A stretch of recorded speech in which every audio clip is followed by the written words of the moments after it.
Today we'll discuss one more important question of cash budget. Cash budget कैसे prepare करना है, एक और क्वेश्चन डिस्कस कर लेते हैं. पहले मैं आपको क्वेश्चन एक्सप्लेन कर देती हूँ. Following are the forecast of income and expenditure. ये इनकम और एक्सपेंडिचर बताए गए हैं. Prepare a cash budget for the 3 month commencing from 1 June. मतलब 3 महीने का हमें कैश बजट बनाना है. जून से स्टार्ट है, जून जुलाई एंड अगस्त, 3 महीने का बनाना है. कैश बैलेंस, आपका जो बैंक बैलेंस है या कैश बैलेंस है वो 1 लाख रुपीज़ है. और ये दिए हुए पूरे कॉलम वाइज दिए हुए. अप्रैल से लेके अगस्त तक का सेल्स दिया हुआ है, परचेजेस दिए हुए, वेजेस जो हमने पेमेंट करा है लेबर्स को वो दिए हुए, फैक्ट्री में कितने एक्सपेंसेस लगे हैं पूरे 5 महीने का बताया गया है, और एडमिनिस्ट्रेटिव एंड सेलिंग एक्सपेंसेस कितने लगे वो भी बताया गया है. अब कुछ इंपॉर्टेंट पॉइंट्स जो हमें सोल्यूशन से पहले जानने की ज़रूरत है. सबसे पहला, sales commission of 5% on sales due 2 month after sales is payable in addition to selling expense. मतलब 5% हम सेल्स कमीशन भी देंगे. जो भी हमने सेलिंग करा उसके ऊपर हम कमीशन देंगे 5%. तो हम पेमेंट करेंगे कमीशन 5% का due 2 month after sales. Sale होने के 2 महीने के बाद हम कमीशन देंगे. तो फॉर एग्ज़ाम्पल, अगर आप जून का बना रहे हो तो आपने अप्रैल में कुछ सेल किया था, अप्रैल का कमीशन आप कब दोगे? 2 महीने बाद, जून में दोगे. मई का कमीशन कब दोगे? 2 महीने बाद, जुलाई में दोगे. और जून का कमीशन कब दोगे? 2 महीने बाद, अगस्त में दोगे. तो अगर हम कमीशन की बात करें, उसमें लिखा हुआ है in is payable in addition to selling expense. मतलब सेलिंग एक्सपेंस तो हमें देना ही है, सेलिंग एक्सपेंस के साथ साथ हमें सेल कमीशन भी पे करना है. और 2 महीना पुराना, अगर मैं जून का बना रही हूँ तो मैं 2 महीने पीछे चली जाऊँगी, अप्रैल. तो अप्रैल में जो मैंने सेलिंग किया था उसका कमीशन जो है, सेल्स कमीशन में कब दूँगी? जून वाले में दूँगी. तो ये है फर्स्ट पॉइंट, इम्पॉर्टेंट पॉइंट है ये. Next, plant value at ₹65,000 will be purchased and paid for in August. जो ये प्लांट मैंने परचेज़ किया था उसका पेमेंट कब करूँगी? मैं अगस्त में पेमेंट करूँगी. तो प्लांट का मुझे अगस्त में ही एंट्री करनी है. Next, dividend for the last financial year of ₹15,000 will be paid in July. जो डिविडेंड मुझे शेयर होल्डर्स को पे करना, वो कब करना है? मुझे जुलाई में पे करना है शेयर होल्डर्स को. Next, there is 2 month credit period allowed to customer and receive from supplier. जो मुझे अपने कस्टमर को मैंने अलाउ किया, जो मैंने क्रेडिट में सेल किया था, तो मुझे जो वो मेरे डेटर्स हो गए, उनसे जो मुझे पैसे कलेक्ट करना है, मैंने उनको 2 महीने का टाइम दिया कि 2 महीने में वो मुझे पैसे पे कर दें. और सप्लायर्स से जो मैंने रॉ मटेरियल परचेज़ किया था, सप्लायर्स ने भी मुझे 2 महीने का टाइम दिया है कि जो मैंने सप्लायर्स से परचेज़ किया था उनको मुझे पेमेंट करना है. मुझे 2 महीने का उन्होंने टाइम दिया, 2 महीने बाद पेमेंट कर दूँ मैं. और जितने भी एक्सपेंसेस है, wages and all the expenses, वो लास्ट मंथ की बेसिस में होगा. अगर मैं जून का बना रही हूँ तो जो अप्रैल का जो भी मैंने एक्सपेंस था वो मैं जून में पे करूँगी. तो अभी कैश बजट बना लेते हैं. तो ऊपर हमें ये फॉर्मेट यही रखना है, हमेशा फॉर्मेट ऐसा ही रहेगा. कॉलम वाइज हमें लिखना होता है मंथ.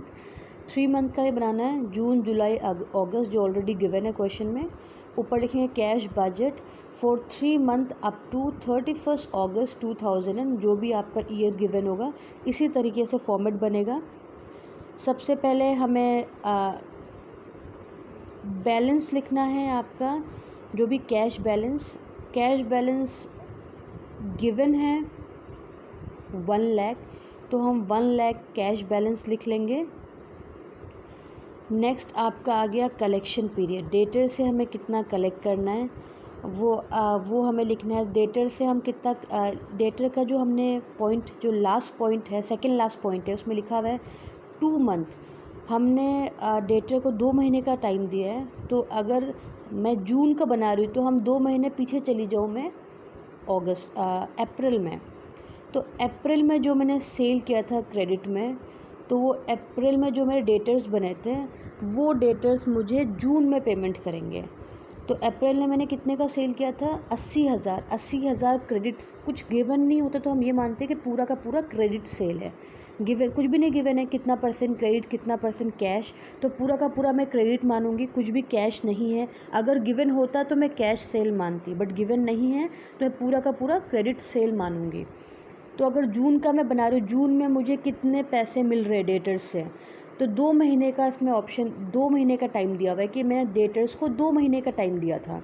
तो मैं चली जाऊंगी जून से 2 महीने पीछे चली जाऊँ अप्रैल। तो अप्रैल में मैंने 80,000 का सेल किया था, तो अब मुझे जून में जाके वो 80,000 रुपये अपने डेटर्स से मिल रहे हैं। तो डेटर में मैं लिख दूंगी 80,000। तो अब इसका टोटल कर लिया हमने, 1 लाख प्लस 80,000, 1,80,000। तो इसको, ये हमारा कैश अवेलेबल, इतना कैश है मेरे पास। इसको ब्रैकेट में ए से डिनोट कर दूंगी। ये हो गया जो कैश कंपनी अभी मेरे पास है, कंपनी के पास है।